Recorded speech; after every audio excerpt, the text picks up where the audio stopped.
बिस्मिल्लाहिर्रहमानिर्रहीम। इन औलियाउहु इल्लल मुत्तकून, सदक़ल्लाहु मौलानल अज़ीम।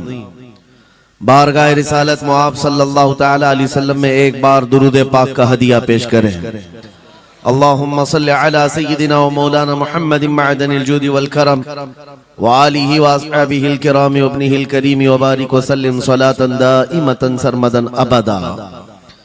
बरकत के लिए मैं अर्ज करता हूँ, गौसे आजम बमने बेसरो सामा मददे, क़िबले दी मददे, काबे ईमा मददे। वाह क्या मर्तबा ए गौस है बाला तेरा, ऊंचे ऊंचों के सरों से है कदम आला तेरा। सर भला क्या कोई जाने के है कैसा तेरा, औलिया मलते हैं आंखें वो है तलवा तेरा। क्या दबे जिस पे हिमायत का हो पंजा तेरा, शेर को खतरे में लाता नहीं कुत्ता तेरा। अजीजा ने गिरामी वक़ार, आज की ये मजलिस पाक सुल्तानुल औलिया कंदीले समदानी महबूब रब्बानी सैयदना शेख अब्दुल कादिर जीलानी क़द्दसल्लाहु सिर्रहु शरीफ की बारगाह में खिराज अकीदत के लिए मुनाक़िद की गई है। और आज से ठीक एक साल पहले मुंब्रा की सरजमीन पर मैं आपके सामने हाजिर रहा और जलसा भी था गौसे पाक का ही। फिर साल भर के बाद बराबर यही अय्याम थे, जमीन थोड़ी बदली हुई लगती है, लेकिन मिंबर पर मौजूद उलमा भी वही तकरीबन मुझे नजर आते हैं और सामने के चेहरे भी पहचाने नजर आते हैं और जलसा भी वही है। ये बात मैं इसलिए जिक्र कर रहा हूं तवज्जो के साथ। साल भर गुजर गया मुंब्रा में, मैं खिताब करके आपके पास से रुखसत हुआ, उस बीच मेरा आना जाना हो न सका। लेकिन इस एक साल भर की मुद्दत में मुंब्रा वाले में से कोई एक बात भी बता दे, क्या कोई मेरे पिछले बयान से आज बयान करने के बीच का जो साल गुजरा है कोई फसाद हुआ है, या कोई कर्फ्यू लग गई है, या कोई फितना हो गया है, या लोगों में कोई भड़कने वाले मामलात हुए हैं, किसी के पास कोई रिपोर्ट आई है? और अगर नहीं है तो मैं ये बात खास तौर पर डिपार्टमेंट वालों से कह रहा हूं, जिनको हमारा नाम ले लेकर के ही इतना डराया गया है कि जलसा होते ही उनके हाथ पैर अलग अंदाज में रखते हैं, कि उनको ऐसा लगता है कि ये मौलवी आएगा अभी भड़काएगा और मुंब्रा में पूरी आग लग जाएगी। मियां साल भर पहले की रिपोर्ट भी आपके पास है, साल भर पहले भी इसी जगह से खिताब हुआ और आज फिर खिताब करने आए। उनसे मैं कहता हूं, कच्चे कान न रखें, अच्छी रिपोर्ट लिया करें, अच्छी रिपोर्ट लिया करें। हम गौसे आजम के दरबार के कुत्ते हैं, हम फितना व फसाद मचाने या आतंक और दहशत फैलाने नहीं आते। हमको जो बोलना होता है वो खुफिया सुरंगों में नहीं, खुले मैदान में बोलते हैं। हमारी कोई खुफिया मीटिंगें नहीं होती, ढकी छुपी प्लानिंग नहीं होती। गौसे पाक के दरबार के कुत्ते हैं, खुले आम बोल रहे हैं, इसलिए कि आला हज़रत अज़ीमुल बरकत इमाम अहले सुन्नत मुजद्दिद वक्त अपने वक्त के अबकरी आलिम दीन है। लेकिन उनका भी हाल ये था कि वो डंके की चोट पर बोलते थे और लिखते थे, और फिर अपनी निस्बत पर ये फख्र भी करते थे कि मेरी किस्मत की कसम खाएं सगाने बगदाद, बगदाद के कुत्ते मेरी किस्मत की कसम खाएंगे। आला हज़रत फरमाते हैं, मेरी किस्मत की कसम खाएं सगाने बगदाद, अरे हिंद में रह के भी देता रहूं पहरा तेरा। हम हिंदुस्तान में है, गौसे आजम के दरबार का पहरा दे रहे हैं। लेकिन साहब किसी को तकलीफ है तो मैं उनको एक बात बता दूं, थोड़ी बहुत आवाज हमारी ऊंची होती है, इसलिए कि जिस दरबान के हम कुत्ते हैं उस तरफ अगर कोई उंगली उठाएगा भौंके के नहीं, फाड़ खाने की भी ताकत रखते हैं। मेरे अजीजों, कुत्ते का काम ही है वो दरबान के दरवाजे पर होता है और वो निगरानी के लिए है। हमारी जुबानें नबी करीम सल्लल्लाहु अलैहि वसल्लम की इज्जत के लिए रखी गई है। हमारी जुबानें, हमारी जिंदगियां अल्लाह के वलियों की हिमायत के लिए रखी गई है। और अगर उनकी हिमायत में ना बोले तो फिर क्या धोती कुर्ते वालों के लिए बोलेंगे? बात सिर्फ इतनी है कि स्टेज उधर भी लगते हैं, इधर भी लगते हैं। आप चापलूसी किसी और की करते हैं और हम तारीफ किसी और की करते हैं। आप माल के पीछे भागते हैं और फिर आप मौजूदा हुकूमत जो भी मौजूद है उसके सिक्कों पर और उनके ओहदे पर और उनके मनसब पर देख करके आप बात करते हैं। लेकिन अल्हम्दुलिल्लाह हम फकीरों की आदत ये है, हम बरसों पुराने आबा व अजदाद से गौसे आजम के ही दरबान, उनके ही गुलाम हैं। इसलिए कि हमने ये सुना भी है और पढ़ा भी है, हमारे यहाँ निस्बत पर फख्र किया जाता है। और कैसी निस्बत पर? अरे हमारे वक्त का मुजद्दिद जब इस बात पर फख्र करता है, या गौस तुझसे दर, दर से सग और सग से है मुझको निस्बत। ये भी नहीं कहा डायरेक्ट गौसे पाक आपसे डायरेक्ट मुझे निस्बत है, ये नहीं कहा, बल्कि या गौस आपसे आपके दरबार को निस्बत है, आपके दरवाजे से आपके कुत्ते को निस्बत है और आपके कुत्ते से मुझ अहमद रजा को निस्बत है। तुझसे दर, दर से सग और सग से है मुझको निस्बत। मेरी गर्दन में भी है दूर का डोरा तेरा, और इस निशानी के जो सग हैं नहीं मारे जाते। क्या बेहतरीन फार्मूला दिया है, डरने वालों के लिए ही आला हजरत ने कहा है। जो खौफ खाया करते हैं, खौफ न रख रजा जरा तू तो है अब्दे मुस्तफा। आला हज़रत फरमाते इस निशानी के जो सग हैं नहीं मारे जाते। सग फारसी लफ्ज है और कुत्ते को कहते हैं। कौन सी निशानी वाले सग नहीं मारे जाते? जिस कुत्ते के गले में पट्टा होता है उसको नहीं पकड़ा जाता। म्युनिसिपैलिटी की गाड़ी भी आती है कुत्तों वाली, वो इंजेक्शन मार के जाते हैं या कुत्तों को पकड़ के ले जाते हैं। बहुत कुत्ते अगर आवारा हो गए, कंप्लेंट करो, कुत्तों को उठा ले जाएंगे। लेकिन उन उठा ले जाने वाले कुत्तों में अगर एक भी बेल्ट वाला आया तो छोड़ देंगे। क्यों? ये पट्टा बताता है इसका कोई मालिक है, ये आवारा नहीं है, किसी का पाला हुआ है।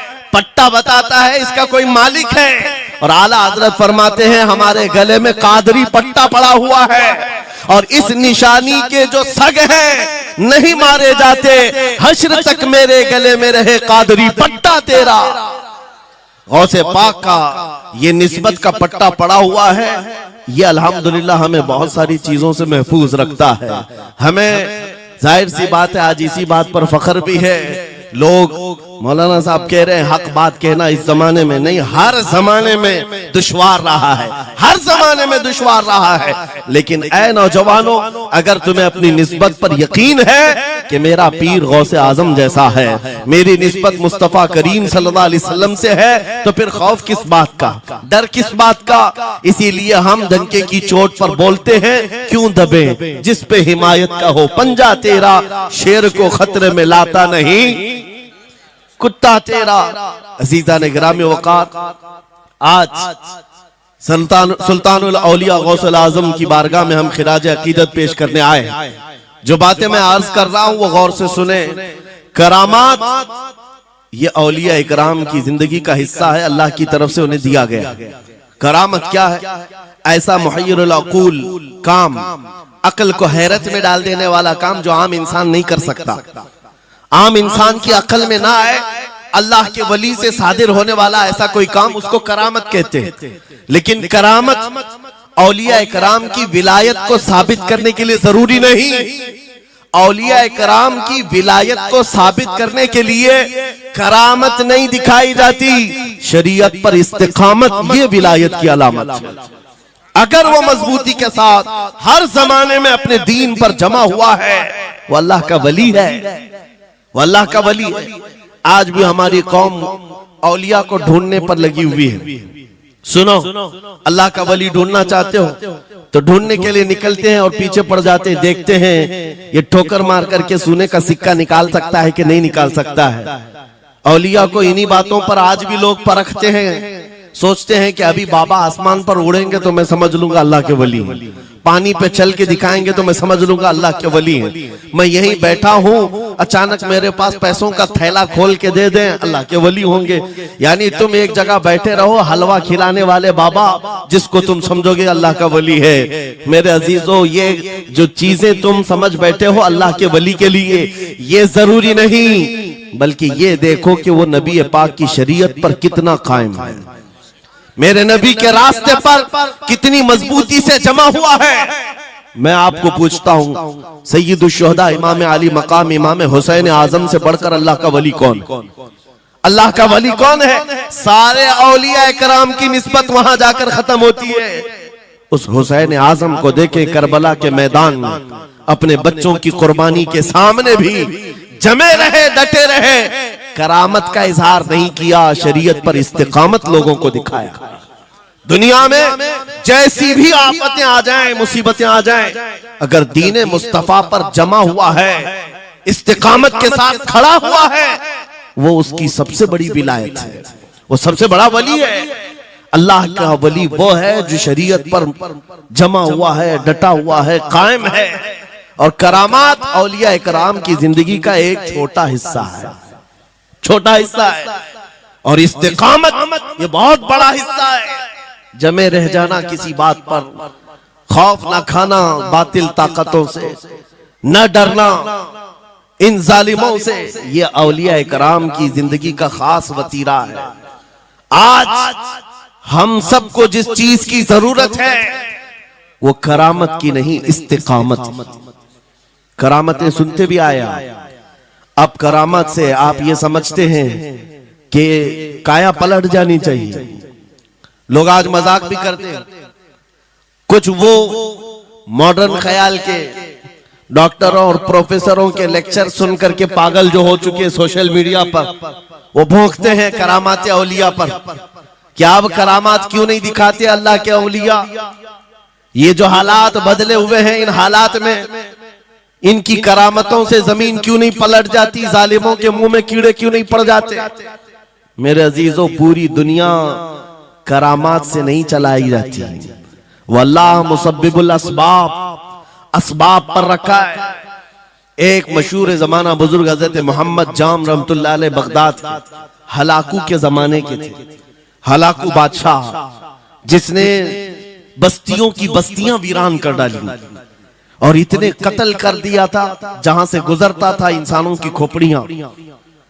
उसका जब बगदाद पर हमला करने का इरादा हुआ तो बगदाद से कई मील दूर उसका लश्कर लेकर वो पड़ाव किया और अपने 2 सिपाहियों को बगदाद का मुआयना करने के लिए भेजा। और उसकी दहशत तारी थी सब शहरों में, हलाकू अगर आ गया तो हिलाक हो जाएंगे, इसके फौजी सबको बर्बाद कर डालेंगे। हलाकू का नाम सुनते ही लोगों में दहशत तारी होती थी। तो 2 सिपाही 2 फौजी हलाकू के बगदाद मुआयना करने के लिए आए तो लोगों में खलबली मच गई, अब जाएं तो कहां जाएं? तो हजरत मोहम्मद जाम रहमतुल्लाह अलैह एक बुजुर्ग थे, उनके पास लोग दौड़ते हुए आए और वो वजू फरमा रहे थे, उनके हाथ में पानी का कटोरा था और आकर के लोग रोने लगे, हुजूर हलाकू आ गया, बगदाद तबाह कर डालेगा, बगदाद को बर्बाद कर देगा, आप बचा ले, अल्लाह के वली हैं, आप दुआ करें। उन्होंने अपनी कटोरी पलट दी और कहा जाओ, अल्लाह हिफाजत करेगा। रिवायत में मिलता है कि वो 2 सिपाही ढूंढते ढूंढते रह गए, उनको बगदाद नजर ही नहीं आया। कोई बगदाद का न घर दिखा, न महल, न रास्ता, कुछ नहीं। वापस वो अपने बादशाह के पास जाकर कहते हैं हम तो बहुत ढूंढ करके आए, बगदाद मिला ही नहीं। हलाकू ने उन दोनों सिपाहियों को कत्ल कर दिया। कहा कि तुम झूठ बोलते हो, मुझे बगदाद की रोशनी यहां से दिखती है और तुम्हें कैसे नजर नहीं आया? या तो तुम निकम्मे हो या तो फिर मेरे साथ धोखा कर रहे हो। कत्ल कर दिया। दूसरे दिन अपने खास 2 वजीरों को भेजा कि जाओ बगदाद का मुआयना करके आओ, गलियां, वहां की सड़कें और वहां के महल्लात, वहां की इमारतें देख आओ। ये 2 वजीर गए और ढूंढते रहे। जैसे ही वो बगदाद में इंटर हुए, आज फिर लोग हलाकू के इन वजीरों को देखकर दौड़े दौड़े भागते हुए इस अल्लाह के वली के पास आया, हज़रत मोहम्मद जाम। आज फिर रोने लगे, कहा हमारी बीवियां बेवा हो जाएंगी, हमारे बच्चे यतीम हो जाएंगे, सब मारे जाएंगे, आप बचा लें। आज फिर से उन्होंने खटोरी पलट दी, कहा जाओ अल्लाह हिफाजत फरमाएगा। अल्लाह वालों का ये तसर्रुफ है, ये करामात है। वो चाहे तो पूरे लोगों को पोशीदा कर दे जालिमों की नजर से। दूसरे दिन वो वजीर भी ढूंढते रह गए, उनको भी बगदाद नजर नहीं आया, वापस गए। बादशाह के वो बड़े मोतमद लोग थे, कहा कि हम भी गए लेकिन हमको बगदाद नजर नहीं आई। हलाकू को बड़ा ताज्जुब हुआ, ऐसा कैसे हो सकता है, लोकेशन बिल्कुल सही है, हम सामने चंद मील के फासले पर है और इनको बगदाद नजर क्यों नहीं आता। तीसरे दिन उसने कहा कि अब किसी मुआयने की जरूरत नहीं, कोई जायजा लेने की जरूरत नहीं, हम डायरेक्ट जाते, फौज को तैयार करो।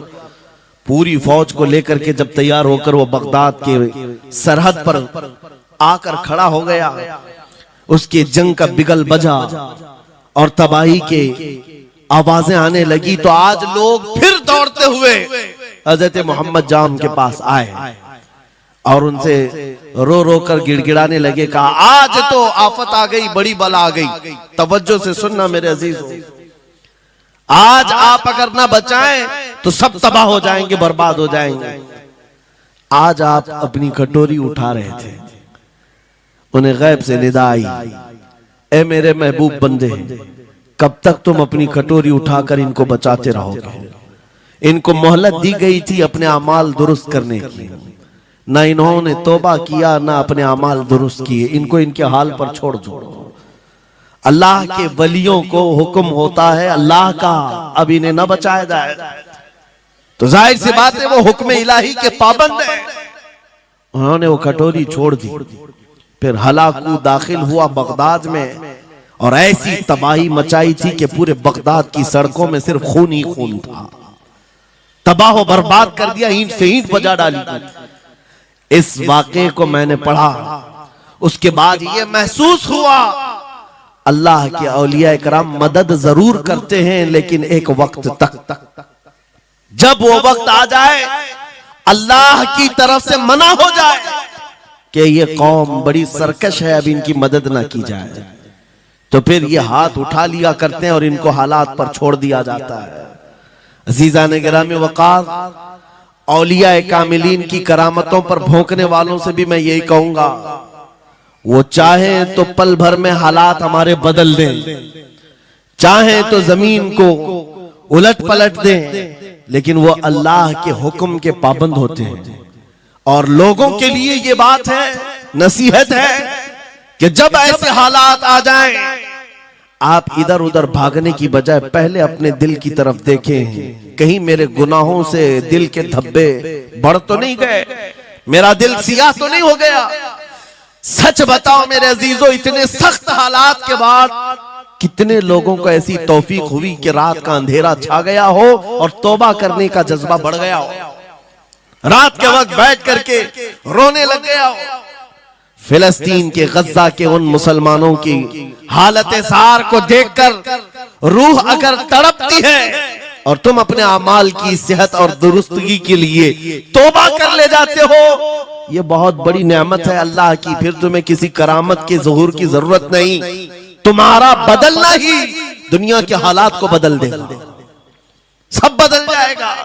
लेकिन अगर उन्हीं हालात पर बाकी रहे तो फिर करामत से भी तुम नहीं बदलोगे और ना हालात बदलेंगे, कोई चीज नहीं बदलेगी। इन्नल्लाह ला युगय्यिरु मा बिकौमिन हत्ता युगय्यिरु मा बिअनफुसिहिम। कुरान में मेरा मौला फरमाता है, बेशक अल्लाह ताला उस वक्त तक किसी कौम की हालत नहीं बदलता जब तक उस कौम को खुद अपनी हालत बदलने का ख्याल ना हो। हम अपनी जानिब से शुरुआत करें और फिर हालात खुद बदल जाएंगे, हालात खुद बदल जाएंगे। सरकार सैयदना गौस आजम अब्दुल कादिर जीलानी रदी अल्लाह तआला अन्हु जिस हाल में बगदाद तशरीफ लाए थे, उस जमाने को याद करें, उस जमाने को याद करें। वो ऐसा जमाना था कि उस वक्त हक बोलना एक जुर्म हो गया था। शिया नवाज खलीफा मौजूद थे, हजरत अबू बकर हजरत उमर का नाम लेने पर भी मस्जिद के दरवाजे पर कोड़े मारे जाते थे। ये वो हालात थे, उलमा की जुबानें गंग थी, बोल नहीं पाते थे, खुतबा क्या देना है वो बिल्कुल स्क्रिप्टेड, जो खलीफा वक्त चाहे बस उतना ही। आज जैसे सऊदियों के यहाँ ये रिवाज है, बादशाह की हिमायत में और बादशाह जैसा चाहे वैसी मस्जिद का मौलवी भी बोलता रहे। शरीयत क्या कह रही है, मेरे मुस्तफा करीम सल्लल्लाहु ताला अलैहि वसल्लम की तालीमात क्या कह रही है, इससे क्या सरोकार। बस उतनी बातें करो जितनी उनके बादशाह की हिमायत की। ये दौर गौसे आजम के जमाने का भी था। उस वक्त हक बोलना एक बहुत बड़ा जुर्म था, उलमा को कोड़े मारे जाते थे। आपको पता है उसी बगदाद में सिर्फ एक हक बात का ऐलान करने की वजह से इमाम अहमद बिन हंबल को 300 कोड़े मारे गए थे। उनकी पीठ झुक गई थी, उनकी रीढ़ की हड्डी टेढ़ी हो गई थी। कोड़ा किसको कहते हैं, कोई रस्सी को नहीं, चमड़े का वो बेल्ट जिससे वो मारते थे तो जिस्म की चमड़ी लग करके आ जाती थी। 100 कोड़े में तो आदमी मर जाता था, कोई बच गया। 300 कोड़े खाए उस इमाम की बात कर रहा हूं जिसको मेरे नबी की 5 लाख हदीसें याद थी। वो इमाम अहमद बिन हंबल इतने बड़े इमामुल हदीस कोड़े खाते थे तो किस बात पर, सिर्फ हक बात का ऐलान बरसरे पैकार करते थे, सबके सामने करते थे। उन्होंने कोई बादशाह की रियायत नहीं की। उन्होंने ये नहीं देखा कि ये क्या चाहते हैं, बल्कि हमेशा ये देखा कि मेरे नबी की शरीयत क्या चाहती है। मेरे अजीजों, यही बड़ी करामत है। गौसे आजम की बड़ी करामतों में से करामत ये है, उस जमाने में आप बगदाद तशरीफ लाए जब हालात ऐसे थे कि हक बोलना दुश्वार था, और आप जब मस्जिद के मिंबर पर खड़े होकर ऐलान करने लग गए, हैबत ऐसी तारी थी कि कोई आपको रोक ना सका, और आपकी ये हक्कानियत की तबलीग फैलती गई। शुरू में 10 लोग, फिर 20 लोग, फिर 100-200, फिर 1000-2000। गौसे आजम ने चंद महीनों में जो खुतबात दिए, आपके खुतबात का आलम यह था कि फिर 70,000 का मजमा बराबर सुनने के लिए आया करता।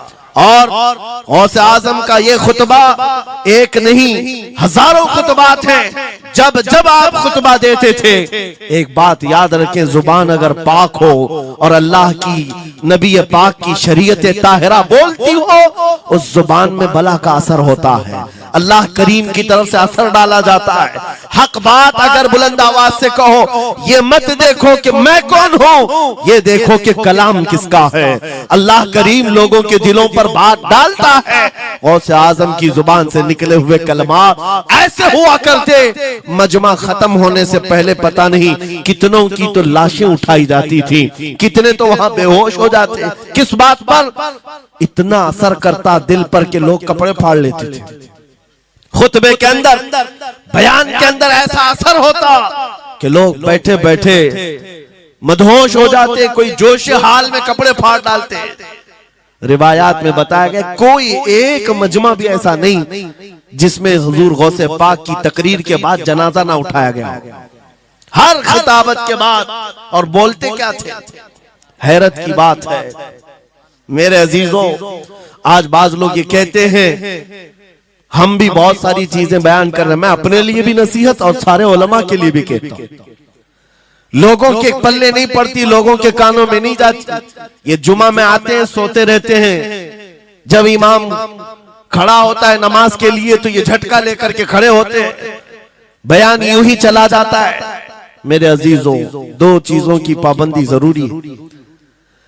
मैंने पढ़ा था इमाम अहमद बिन हंबल नहीं, हजरत सुफियान सौरी रदी अल्लाह ताला, हजरत सुफियान सौरी नसीहत कर रहे थे, और जब वो नसीहत करते तो लोग रो पड़ते थे, आखिरत को याद करते, कब्र की होलनाकियों का तज़किरा करते तो लोग रोने लगते थे। एक बंदा था, वो मजलिस में आया करता और खामोश बैठता, और उस पर कुछ भी असर नहीं। एक दिन उसने पकड़ करके पूछा हजरत सुफियान से, आप जब बयान करते तो लोग धाड़े मार मार कर रोते हैं, मुझे तो कुछ नहीं होता, मैं तो ऐसे ही बैठा रहता हूं। आपने क्या फरमाया? आपने ये नहीं फरमाया कि तू बदतमीज है, तू बदमाश है, तू बदअमल है। फरमाया 2 में से एक खराबी हो सकती है, या मेरा दिल खराब होगा या तेरा दिल खराब होगा, इसलिए कि मैं बात रसूलुल्लाह की कर रहा हूं। इसमें असर तो होगा ही, दो में से कोई एक खराब होगा। ये नहीं फरमाया कि तू ही खराब। यहां पर हमारे लिए नसीहत है, बोलने वाली जुबान पाक हो और लुकमा हलाल का जाता हो, अल्लाह असर जरूर पैदा फरमाता है। सरकार गौसे पाक रदी अल्लाह ताला अन्हु मिंबर पर खड़े होकर बयान कर रहे हैं। क्या बयान कर रहे हैं सुने। एक दिन आप हजरत अब्दुल जब्बार को बैठाए, अपने बेटे को, वो बयान करते रहे। उसके बाद उतर कर क्या कहा, अब्बा जान आप जो बयान करते हैं उसमें जो रिक्कत तारी होती है वो मेरे बयान में नहीं होती, आप बयान करें। गौसे पाक मिंबर पर खड़े हो गए और सुनो, 70,000 का मजमा है। गौसे पाक की तकरीर क्या है, डायरेक्ट शुरू फरमाते गौसे पाक, ऐ लोगों मेरे घर में आज एक बड़ा हादसा हो गया। अपने घर का वाकया बयान कर रहे, मेरे घर में आज एक अजीब हादसा हो गया। अब्दुल जब्बार की माँ यानी अपनी बीवी के बारे में कह रहे हैं, उनके बेटे हजरत अब्दुल जब्बार कहते हैं, अब्दुल जब्बार की माँ मेरे लिए दही मट्टी की हांडी में जमा कर रखी हुई थी, एक छीके से लटकाई हुई। गर्मियों के दिन थे, आज मेरी भी ख्वाहिश थी दही खाने की। मैं घर पहुंचा दोपहर के वक्त, दही की हांडी मेरी बीवी ने उठा करके दस्तरखान पर रखा था। मेरे पहुंचने से पहले ही एक बिल्ला आया घर में और पांव से झपटा मारा, वो दही का मटका गिर गया, टूट गया और दही पूरा जमीन पर बह गया। न माँ खा सका न मेरी बीवी खा सकी। इतना बयान करना था कि लोग ठाड़े मारकर रोने लग गए, कपड़े फाड़ने लग गए। लोगों के अंदर जोश हाल से कैफियत बदल गई। मेरे अजीजों, कोई अपने घर का वाकया बयान कर रहा हो कि दही की हांडी फट गई, दही बह गया, इसमें कौन सी ऐसी बात है रोने की? ये हमारे और तुम्हारे लिए हो सकता है। गौसे आजम का मजमा भी अहले दिल का हुआ करता था, वो बसीरत वाले लोग बैठते थे। गौसे पाक क्या बयान कर रहे थे? गौसे पाक के बयान का मतलब ये नहीं है कि अब्दुल उनकी बीवी दही की हांडी जमाई थी और उनके लिए खाने का इंतजार कर रही थी। गौसे आजम अपने वाकये से दुनिया की हालत बता रहे थे, ऐ लोगों, जिस तरह मेरे घर में आज मेरे खाने से पहले दही का मटका टूट गया और दही बह गया, सबकी हालतें तकरीबन ऐसी होती हैं। इंसान अपने लिए इतना कमाता है, माल जमा करता रहता है और जब उसके खाने का वक्त आता है, मलकुल मौत पंजा मारकर रूह निकाल लेता है और सारा माल उसका धरा का धरा रह जाता है, ना वो चख पाता है ना खा पाता है। गौसे पाक रज़ी अल्लाह ताला अन्हु ये दुनिया की हालात बता रहे थे। और मेरे अजीजों, आज भी वही हालात हैं हमारे, आज भी वही हालात हैं।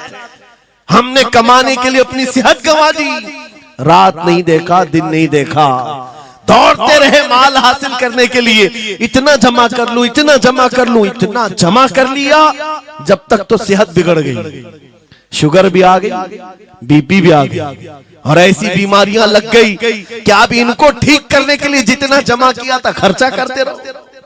शेख सादी रहमतुल्लाह अलैह फरमाते हैं, ये दो कामों में तो इंसान की पूरी जिंदगी खत्म होती है। पहले कमाने के लिए सेहत गंवाता है और फिर सेहत बचाने के लिए माल गंवाता है।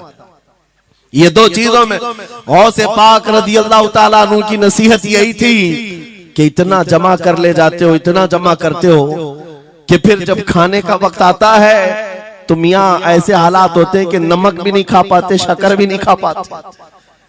दूसरी बातें तो छोड़ो, शुगर वाले शक्कर नहीं चख पाते, बीपी वाले नमक नहीं चख पाते। अरे ये बड़ी छोटी चीजें हैं और माल देखो तो करोड़ों का है, अरबों का है, अरबों का माल पड़ा हुआ है, नमक नहीं चख पाते, शक्कर नहीं खा पाते। किसके लिए जमा किया था? और थोड़ी और बड़ी बीमारी हो गई तो पानी भी नहीं पी पाते, डायलिसिस चल रहा है, किडनी खराब है।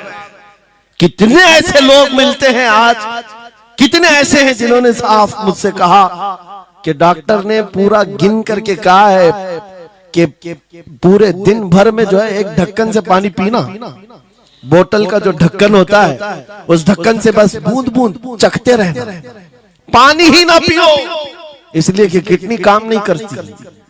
ये दुनिया है मेरे अजीजों। हमने अपनी सेहत गंवा दी, पूरी की पूरी सेहत गंवा दी इसको हासिल करने के लिए। इसी को मेरे इमाम अहले सुन्नत फाजिल बरेलवी ने कहा था, शहद दिखाए जहर पिलाए, कातिल डायन शोहर कुछ, इस मुर्दार पे क्या ललचाए, दुनिया देखी भाली। लेकिन समझ में किसी को नहीं आता, उस वक्त समझ में आने लगता है जब जाने का वक्त होता है।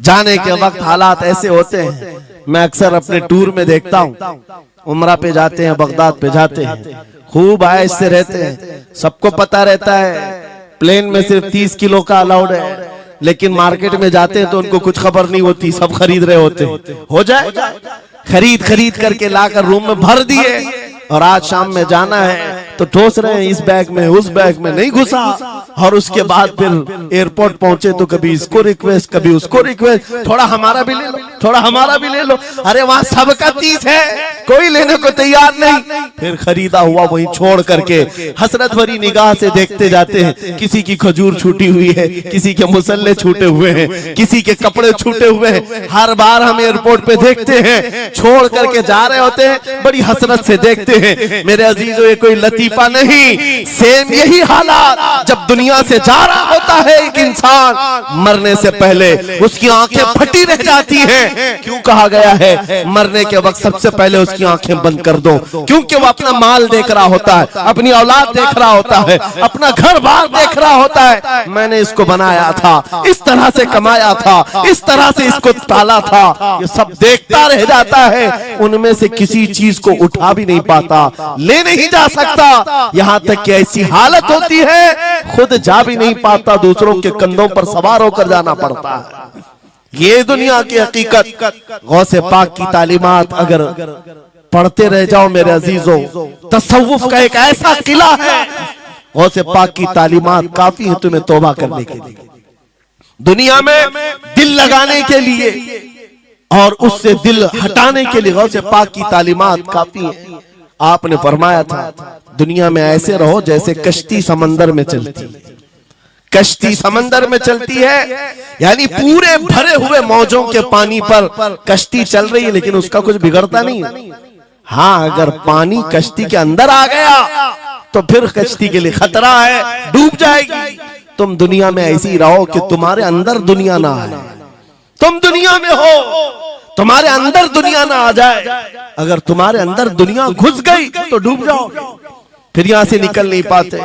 मौलाना रोम इसी की मिलती जुलती बात कहते हैं मसनवी शरीफ में। जलालुद्दीन रूमी फरमाते हैं, एक चूंटी को देखा, शहद का एक कतरा जमीन पर गिरा हुआ है, शहद का कतरा चिपकने वाला होता है, यानी उसके अंदर गम होता है। चूंटी करीब से आई, एक चुस्की ली, शहद को चखा और जाने लगी। फिर आई, पेट कहां भरता है चूंटी का मीठे से। अरे शहद तो पानी में भी रखो ऊपर से आके गिरती है, और शहद खाना है उसको। और दूसरी तरफ से आई, फिर गई, पेट नहीं भरा, चारों तरफ से उस कतरे को चाट चाट के गई। मौलाना रोम फरमाते हैं, फिर चूंटी के दिल में ख्याल आया, मैंने हर तरफ से तो शहद को चक्कर देखा, टेस्ट एक ही है, बीच कतरे में कैसा टेस्ट होगा? कतरे के बीचों बीच शायद अलग टेस्ट होता है। तो चूंटी ये सोच करके कतरे के ऊपर चढ़ गई, जो शहद का कतरा था उसके ऊपर चढ़ गई। कहा ऊपर चढ़ करके मैं चुस्की लूंगी इसकी और चखूंगी। और जब चढ़ गई तो उसके सारे पैर हाथ उस पे चिपक गए। चूप्स तो लिया, शहद खा तो लिया, लेकिन वापस आने का कोई रास्ता ही नहीं था। सारे हाथ पैर उस शहद के गम में चिपक गए। चूंटी की उसी कतरे में मौत हो गई। मौलाना जलालुद्दीन रूमी फरमाते हैं, इंसान यही करता है, माल कभी इधर से कमाता है, कभी उधर से कमाता है, हर जगह से देखता है, सारे टेस्ट ले लेता है, बाद में बड़े बड़े लोगों को देखता है, अरे नेताजी तो बड़े बंगले में, वहां कैसा ऐश होता होगा, कोई उस रिजॉर्ट में है, वहां कैसी मस्तियां होती होंगी, वहां भी जाकर देख लूं। ये वहां भी यहाँ भी करते करते घुस जाता है और दुनिया में ऐसा मसरूफ होता है, उसकी मौत आ जाती है, तौबा की मोहलत नहीं मिल पाती, उसी दुनिया में फंस जाता है।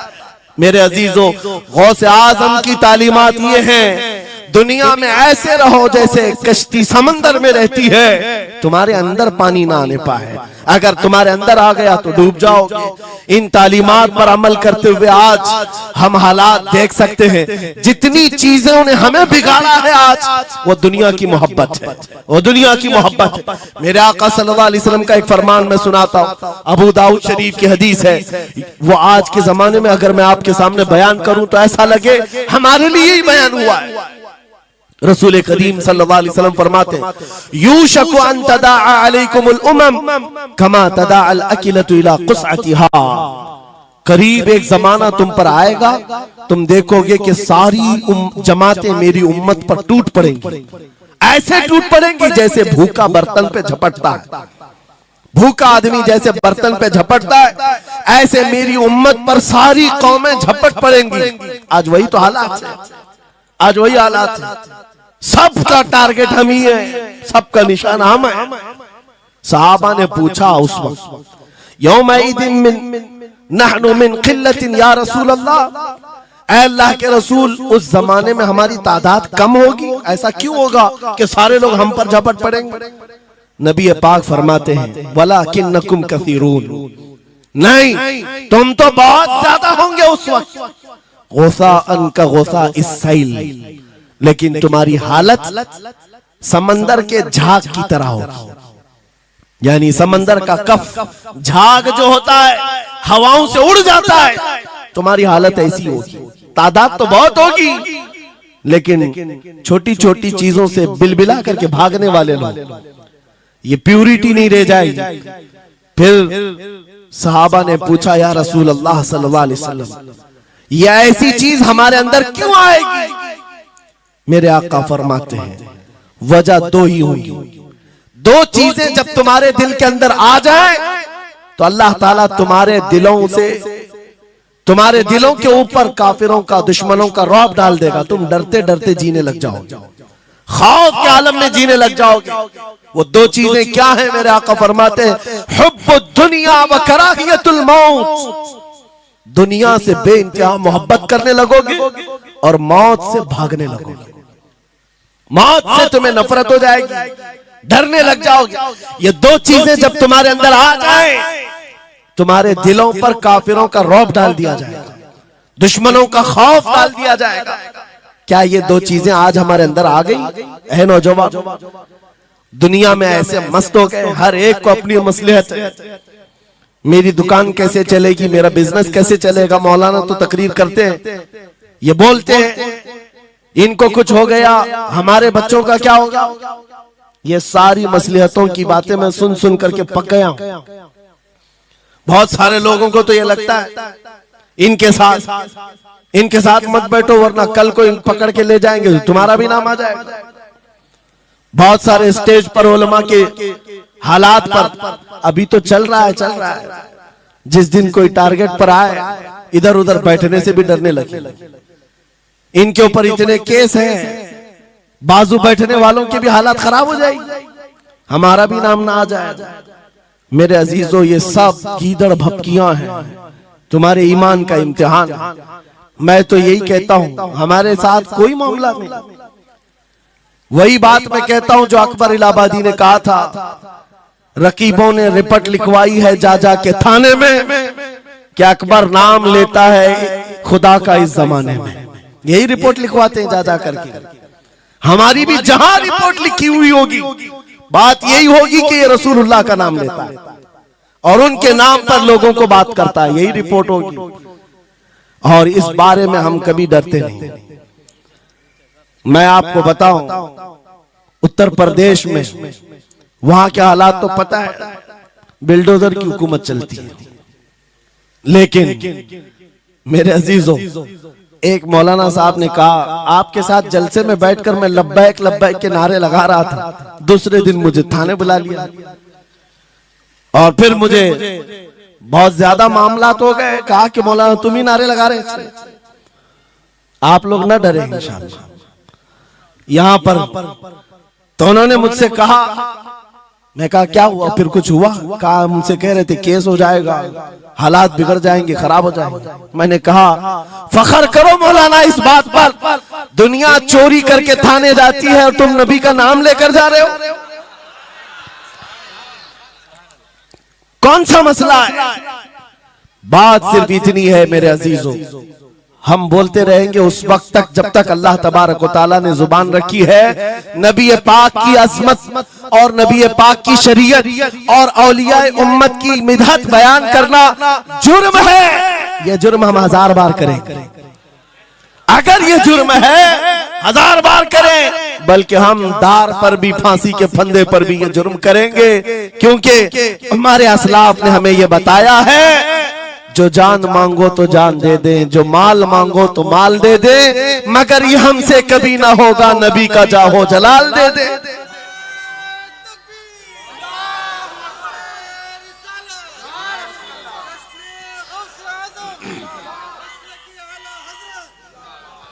खामखा बेचारे हमारे रिश्तेदारों को डरा करके रखे लोग, पुलिस वाले हजरात को कुछ लोग रिपोर्ट लिखवा कर डरा करके रखे हुए।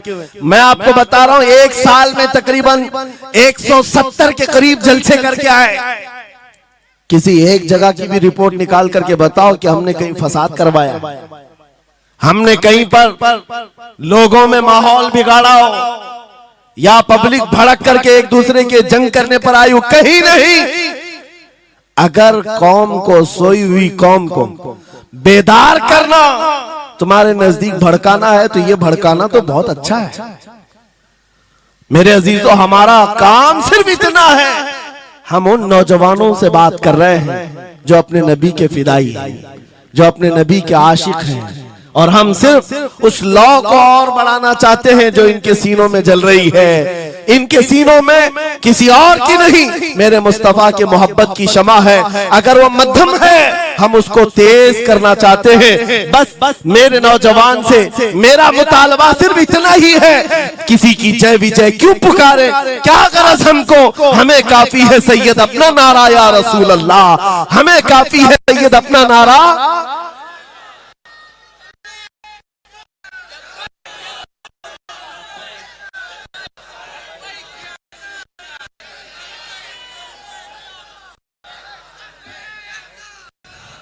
लब्बैक लब्बैक लब्बैक या रसूल अल्लाह, लब्बैक लब्बैक लब्बैक या रसूल अल्लाह, लब्बैक लब्बैक लब्बैक या रसूल अल्लाह, लब्बैक।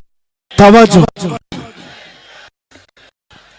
मुझे बताओ, मैं तो दूसरे वाकयात बयान कर रहा हूं, यहाँ आपके यहाँ करंट सिचुएशन, यहाँ लोग बैठे हुए भी हैं, रिपोर्टर भी होंगे और हजरात को देख रहे होंगे। मुझे मैंने अभी बयान में कौन सा भड़काया, ये जो कह रहे हैं अपने नबी को पुकार रहे हैं। मेरे अजीजों, तुम्हारे इन नारों से असल बात ये है, दुनिया को ये लगने लगा है ये जिसके गुलाम है उसके पूरे होने लग गए तो फिर अच्छे अच्छों की कुर्सियां हिलने लग सकती हैं। इसलिए कि इस कौम की तारीख सबको पता है, ये वो कौम है टल न सकते थे जंग में, अगर अड़ जाते थे पांव शेरों के भी मैदान से उखड़ जाते थे, हक से सरकश हुआ कोई तो बिगड़ जाते थे, अरे तेग क्या चीज हम तोप से भी लड़ जाते थे।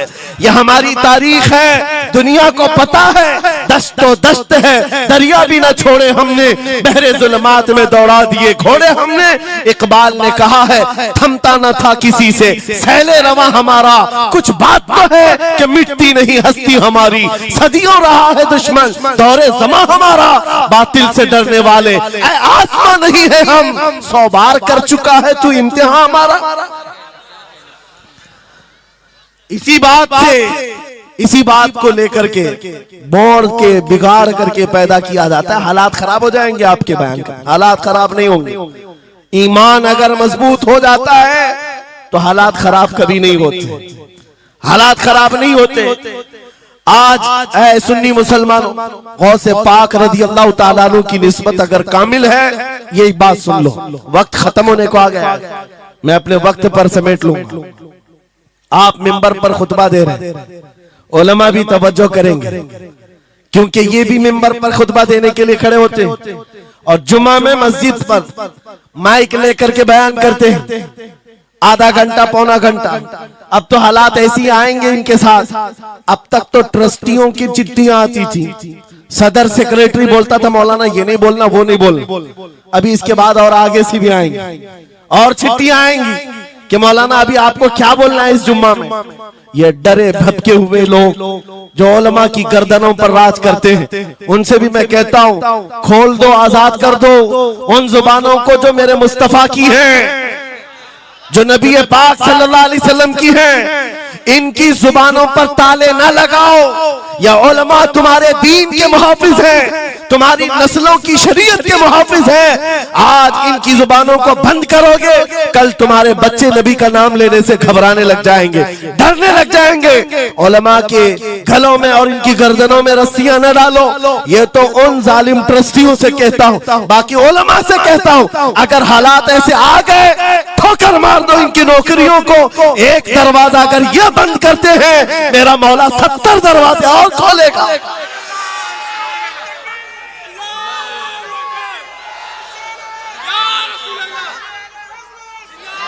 सुनो गौसे पाक रज़ी अल्लाह ताला अन्हु किस बात से डरते थे। गौसे पाक का खुतबा बयान करने वाले मौलवी हजरात उलमा सुने, गौसे पाक किससे डरते थे। उनको डराने वाला कोई ट्रस्टी था, कोई हाकिम था, बल्कि हालात ऐसे थे। एक बार खिताब कर रहे हैं मजमे में, बहुत बड़ा मजमा है, खिताब के बीच दरमियान अभी वाज हो रहा है, एक काला सांप गिर गया आपके कंधे पर। सांप गिर गया और गिरा ही नहीं, गिर करके फिर वो आपके गले के अंदर से दाखिल हो गया, आस्तीन में आया, आस्तीन में आया और फिर इधर आया। वो लौट लौट करता रहा। लोग जो मजमे में बैठे थे उन पर हैबत तारी थी, वहशत तारी थी। कोई जगह छोड़कर इधर उधर हो रहा है, लेकिन गौसे पाक का कदम डगमगाया नहीं, ना जिस्म के अंदर कोई हरकत हुई। आपका बयान कंटिन्यू जारी रहा, उसी तरह जारी रहा। वो सांप कभी आपके सामने आया, कभी इधर आया और घूम फिर करके वापस चला गया। बयान आपका मुकम्मल हुआ। लोग खड़े हुए पूछते रहे, या सुल्तान अल औलिया सय्यदी शेख अब्दुल कादिर जिलानी, आपके साथ ये जो माजरा हुआ, ये सांप इतना खतरनाक था, देख करके हैबत तारी थी और आप अपना बयान कंटिन्यू जारी रखे हुए थे, ये क्या माजरा है।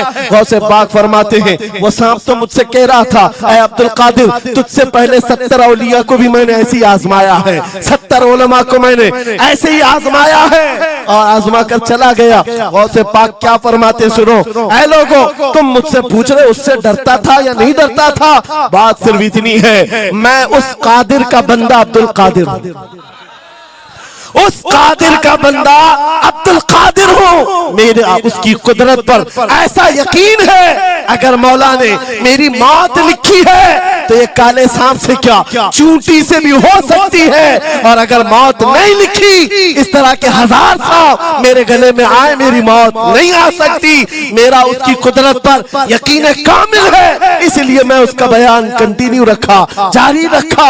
आज मैं यही कहता हूं, ऐ सुन्नी मुसलमानों और इन उलमा से भी, अगर हमारी मौत लिखी है छोटे से हादसे से भी हो सकती है, और अगर नहीं है तो वक्त का प्राइम मिनिस्टर भी तुम्हारी गर्दन पर पैर रखे, मौत नहीं आ सकती, क्योंकि कादिर मुतलक मेरा रब्बुल आलमीन है।